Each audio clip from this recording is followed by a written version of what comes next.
पिछले वीडियो में हमने आपके समक्ष वेद अपौरुषेय क्यों कहा गया है,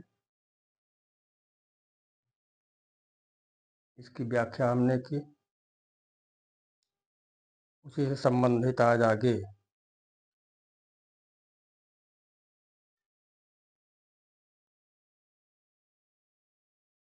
वैदिक ऋषि मंत्र दृष्टा थे, जिन्होंने इसी लक्ष्य को पहचाना था तथा परमात्मा के ज्ञानमय स्वरूप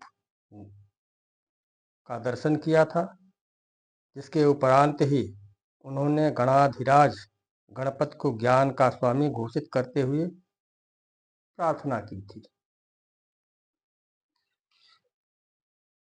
मैंने ज्ञान के जो गणाधिराज गणपति जी हैं, उनको ज्ञान का स्वामी घोषित किया था। अब श्री गणपति प्रकृति और पुरुष से परे विराजमान ब्रह्म है, जिन्हें अच्युत कहा गया है, जो जगत के कारणत भी माने गए हैं।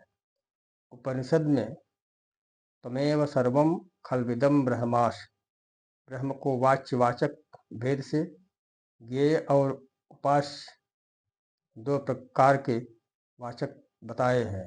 उसी प्रकार उपासना की दृष्टि से निर्गुण एवं सगुण दो प्रकार हैं। इसमें पहला अचिंत अप्रमेय ब्रह्म है, जो खटचक्रों में नाद ब्रह्म के स्वरूप में ध्यान किया जाता है। शरीर में रीढ़ की हड्डी के मूल में गुदा से 2 अंगुल ऊपर मूलाधार चक्र है, जो 4 दलों वाला है बताया गया है।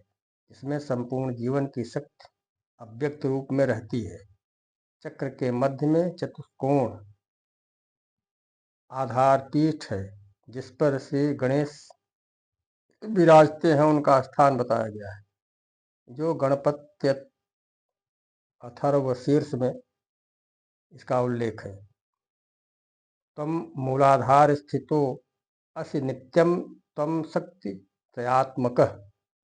इसी मूलाधार चक्र के ऊपर त्रिगुणमयी पराशक्ति कुंडलिनी है, जो स्वाधिष्ठान चक्र, मणिपुर चक्र, अनाहत चक्र, विशुद्ध चक्र एवं आज्ञा चक्र में होते हुए परम शिव के साथ सहस्त्रार चक्र में मिलती है। इस प्रकार खटचक्रों में व्याप्त चिन्मयी नाद शक्ति को ही गणपत महागणपत कहा गया था। दूसरा वाचक ओंकार स्वरूप सगुण साकार एवं निधिपति कहा गया है। ब्रह्मांड पुराण में लिखा गया है कि गजासुर को मारकर ललितांबा के पास आने पर इन्हें प्रथम पूज्य का वरदान प्राप्त हुआ था।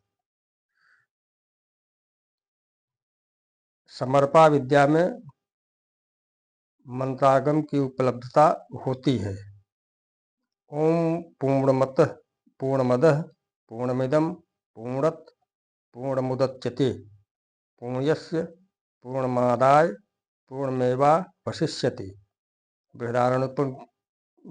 बृहदारण्यकोपनिषद में ये बात लिखी गई है। वह पूर्ण है, यह पूर्ण है, पूर्ण से ही पूर्ण प्रकट होता है तथा पूर्ण से पूर्ण निकाल देने पर पूर्ण ही शेष बचता है। अर्थात पूर्ण से ही पूर्ण की प्रात्युत्पत्ति मानी गई है। जैसे गेहूं के बीज में खद्योज का जो जन्म शुरू से ही निहित है, बाद में खाने योग्य नहीं बनता, उसी प्रकार हर मनुष्य जन्म के साथ दैवी और आसुरी प्रवृत्ति लेकर ही जन्मता है। ईश्वरीय सत्ता अग्नि स्वरूप है, इसलिए आसुरी शक्ति का संहारक है। अग्नि सत्य के सद्वीर्य का ईश्वर है। अग्नि ही सभी का ईश्वर है, जो वृत्त संहारक है।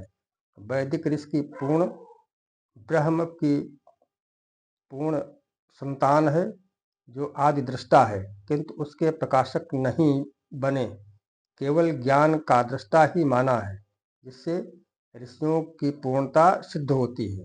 मनुष्य सत्य चिंतन के माध्यम से असत्य से सत्य की ओर मनुष्य को सत्य चिंतन के माध्यम से असत्य से सत्य की ओर जाना चाहिए।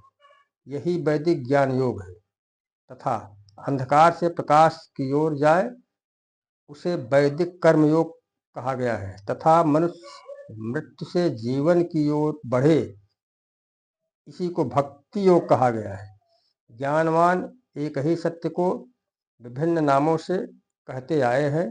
जीवन का लक्ष्य आसुरी संपदा को दैवी संपदा द्वारा पराजित करने का होना चाहिए। वैदिक ऋषि मंत्रद्रष्टा थे, जिन्होंने इसी लक्ष्य को पहचान कर तथा परमात्मा के ज्ञान में स्वरूप दर्शन किया था, जिसके उपरांत ही उन्होंने गणपतिराज गणपति को ज्ञान का स्वामी घोषित करते हुए प्रार्थना किया था कि उत्तिष्ठ ब्रह्मणस्य ब्रह्मणस्यते देवयंत सप्तेमहे। वेद में गणपति को ही ब्रह्मणस्पति या बृहस्पति के रूप में बताया गया है, जो देवताओं के गुरु के रूप में थे। माने गणपति को ही बृहस्पति भी कहा गया था। वैदिक विज्ञान के अनुसार सारे देवता एक ही परमपिता परमात्मा की भिन्न भिन्न शक्तियों के प्रतीक है। इसीलिए हिंदू धर्म में जितने भी शक्ति संपन्न मनुष्य से परे जो शक्तियाँ प्राप्त किए हुए हैं, उनको देवता माना गया है। उनकी सभी उपासना करते हैं। उन्हीं उपासना के माध्यम से परमपिता तक पहुँचने का प्रयत्न करते हैं, उनकी भक्ति करते हैं, उनकी आराधना करते हैं, उनकी स्तुति करते हैं। इसीलिए नाना प्रकार के देवता भारत में पूजनीय है।